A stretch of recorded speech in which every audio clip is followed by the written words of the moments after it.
নমস্কাৰ বন্ধুসকল, মই আপোনালোক সকলোকে আছামিজ বাস্তু চেনেললৈ স্বাগতম জনাইছোঁ। বন্ধুসকল, মোৰ নাম গোবিন্দ ৰাজখোৱা। মই এজন এষ্ট্ৰ বাস্তু এক্সপাৰ্ট নিউমেৰলজিষ্ট। আপোনালোকৰ বিভিন্ন সমস্যাৰ সমাধানৰ উপায়সমূহৰ সম্পৰ্কে মই এই চেনেলটোত আলোচনা কৰি থাকোঁ। গতিকে যদিহে আপোনালোকৰ মোৰ চেনেলৰ ভিডিঅ'সমূহ চাই ভাল লাগে, অনুগ্ৰহ কৰি মোৰ চেনেলটো ছাবস্ক্ৰাইব কৰিব, ভিডিঅ'সমূহ লাইক কৰিব, কমেণ্ট কৰিব আৰু যিমান পাৰে শ্বেয়াৰ কৰিব। বন্ধুসকল, আজি মই আপোনালোকৰ যদি কিবা ব্যৱসায় আছে, দোকান আছে, অফিচ আছে, সেই ব্যৱসায়ৰ উন্নতি উপায় সম্পৰ্কে মই আলোচনা কৰিবলৈ আগবাঢ়িছোঁ। বন্ধুসকল, যিসকলে ব্যৱসায় কৰে তেওঁলোকৰ নিশ্চয় কাৰোবাৰ দোকান আছে, কাৰোবাৰ অফিচ আছে, কাৰোবাৰ গুদাম আছে, প্ৰত্যেকৰে কিবা নহয় কিবা এটা আছে। সকলোৱে নিজৰ ব্যৱসায়ৰ উন্নতিৰ কাৰণে এডভাৰটাইজ কৰে, তেনেকুৱা ব্যৱসায় প্ৰচাৰৰ কাৰণে ব্যৱস্থা কৰে, ভিজিটিং কাৰ্ড ছপা কৰে, বিভিন্ন উপায় কৰে। কিন্তু কেতিয়াবা এনেকুৱা হয় যে আমি বহুতো চেষ্টা কৰাৰ পিছতো আমাৰ ব্যৱসায়ত কোনো ধৰণৰ প্ৰগ্ৰেছ নহয়। বহুত চেষ্টা কৰাৰ পিছতো আমাৰ মনে বিচৰা ধৰণে ব্যৱসায়ত লাভ নহয়। সেই ক্ষেত্ৰত বন্ধুসকল, এটা কথা আপোনালোকে মন কৰিব লাগে যে আপুনি যি ব্যৱসায় কৰিছে সেই ব্যৱসায়টো আপোনাক শ্বুট কৰিছে নে নাই। আপোনাক যদি ব্যৱসায়টো শ্বুট নাই কৰা, তেন্তে আপোনাৰ কিন্তু ব্যৱসায়ত আপুনি যিমানেই চেষ্টা নকৰক কিয়, সেই ব্যৱসায়ত কিন্তু আপোনাৰ লাভ হোৱাৰ সম্ভাৱনা খুবেই কম। বন্ধুসকল, ভগৱানে আমাক নিশ্চয় কোনোবা নহয় কোনোবা এটা ক্ষেত্ৰত উন্নতি সাধিবৰ কাৰণে আশীৰ্বাদ আমি জন্ম হওঁতে দি পঠাইছে।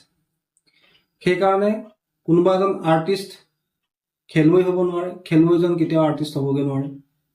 কোনো এজন চিনেমাৰ এক্টৰ ভাল খেতিয়ক হ'বগৈ নোৱাৰে। কোনোবা এজন গায়ক গৈ ভাল পলিটিচিয়ান হ'বও নোৱাৰে। কিয় নোৱাৰে বন্ধুসকল? প্ৰত্যেকৰে নিজৰ ডেষ্টিনি, ভাগ্য লিখি থোৱা থাকে। গতিকে আমাৰ ব্যৱসায়ত উন্নতি লাভ কৰিবৰ কাৰণে আমি আমাক শ্বুট কৰা প্ৰফেশ্যন চইচ কৰি লোৱাটো অত্যন্ত জৰুৰী। আমাৰ কোনটো ব্যৱসায় কৰিলে প্ৰফিট হ'ব, লোকচান হ'ব, সেই বিষয়ে আমি এষ্ট্ৰলজি, নিউমেৰলজি দুই ধৰণে আমি জানি ল'ব পাৰোঁ। তাৰোপৰি সেইজন ব্যক্তিয়ে ব্যৱসায় কৰিলে লাভ হ'ব নে চাকৰি কৰিলে লাভ হ'ব, সেই বিষয়ে আমি জ্ঞান লাভ কৰিব পাৰোঁ 100% একুৰেচিৰ সৈতে, যে সেইজন ব্যক্তি ব্যৱসায় কৰিলে লাভ হ'ব নে সেইজন ব্যক্তি চাকৰি কৰিলে লাভ হ'ব, বা সেইজন ব্যক্তি কোনটো ব্যৱসায়ত গ'লে তেওঁলোকৰ লাভ হ'ব, সেই বিষয়ে সংখ্যাতত্বৰ ডেট অফ বাৰ্থটো চাই আমি সম্পূৰ্ণ একুৰেচিৰ সৈতে ক'ব পাৰোঁ যে এইটো ব্যৱসায় কৰিলে এজন ব্যক্তিৰ লোকচান হ'ব বা লাভ হ'ব। অৱশ্যে তাৰ কাৰণে তেওঁৰ গোটেই ডেট অফ বাৰ্থটো সম্পূৰ্ণ এনালাইজ কৰাৰ প্ৰয়োজনীয়তা থাকে। যি কি নহওক বন্ধুসকল, ধৰি লওক আপোনাৰ ব্যৱসায় আছে, যিকোনো এটা ব্যৱসায় আপুনি কৰি আছে, আপোনাৰ এখন দোকান আছে, আপোনাৰ এটা অফিচ আছে, বা আপোনাৰ এটা গুদাম আছে, যাৰ জৰিয়তে আপুনি ব্যৱসায় কৰে। আপুনি বিচাৰিছে যে আপোনাৰ ব্যৱসায় উন্নতি লাভ হওক, কিন্তু বহু চেষ্টা কৰি আপুনি কৰিব পৰা নাই। এতিয়া কি উপায় কৰিলে আপোনাৰ ব্যৱসায়ৰ উন্নতি লাভ হ'ব? বন্ধুসকল, ব্যৱসায়িক উন্নতিৰ উপায়সমূহৰ সম্পৰ্কে মই আগতে আপোনালোকক আলোচনা কৰিছিলোঁ। আজিও মই আপোনালোকৰ লগত কেইটামান বিশেষ উপায়ৰ সম্পৰ্কে আলোচনা কৰিম। প্ৰথম উপায়টো হ'ল যে বন্ধুসকল, মই আপোনালোকক এটা যন্ত্ৰ চিত্ৰ আপোনালোকৰ স্ক্ৰীণত দি দিছোঁ, ভালকৈ চাই লওক। এই যন্ত্ৰটো আপোনালোকে কোনোবা এটা শুক্ৰবাৰৰ দিনা বা কোনোবা এটা বুধবাৰৰ দিনা, অৰ্থাৎ সপ্তাহৰ কোনোবা এটা বুধবাৰৰ দিনা নহ'লে কোনোবা এটা শুক্ৰবাৰৰ দিনা, এই যন্ত্ৰটো আপোনালোকে এখন সৰু কাগজত, এই যন্ত্ৰটো আপোনালোকে ৰঙা কলমৰ সৈতে পবিত্ৰ অৱস্থাত, অৰ্থাৎ আপোনালোকে ভালকৈ স্নান কৰি পৰিষ্কাৰ পৰিচ্ছন্ন কাপোৰ পিন্ধি এটা ৰঙা কলম লৈ পূব দিশলৈ বা উত্তৰ দিশলৈ মূৰ কৰি আপোনালোকে এই যন্ত্ৰটো লিখি ল'ব। অলপ ডাঙৰকৈ লিখিলেও লিখিব পাৰে, সৰুকৈ লিখিলেও লিখিব পাৰে। লিখি লৈ এই যন্ত্ৰটোৰ তলত আপোনাৰ ব্যৱসায়ৰ দোকানখনৰ নাম, অফিচটোৰ নাম, তাৰ লগতে নিজৰ নামটো লিখিব। লিখি লৈ আপুনি নিজৰ ব্যৱসায় স্থানৰ মুখ্য দুৱাৰৰ ওপৰত ভিতৰৰ ফালে আপোনালোকে এই কাগজখন কোনোবা ৱালত পেষ্ট কৰি দিব বা লগাই দিব। কিন্তু তাৰ আগতে আপোনালোকে পাৰিলে এখন লেমিনেশ্যন কৰি ল'ব, তাৰপিছত আপোনালোকে লগাব। তেতিয়া বেছি দিনলৈকে আপোনাৰ সেই কাগজখন ভাল হৈ থাকিব। আৰু ডেইলি আপোনালোকে সেই কাগজখন, ডেইলি আপোনালোকে সেই যন্ত্ৰটো য'ত আপোনালোকে স্থাপন কৰিছে, অৰ্থাৎ মুখ্য দ্বাৰৰ ওপৰত ভিতৰৰ ফালে, সেই স্থানত আপোনালোকে ধূপ এডাল জ্বলাই ল'ব। ধূপডাল জ্বলাই আপোনালোকে ব্যৱসায়িক উন্নতি কামনাৰে ধূপডাল 3 পাক বা 4 পাক সেই যন্ত্ৰটো চাৰিওফালে ঘূৰাব।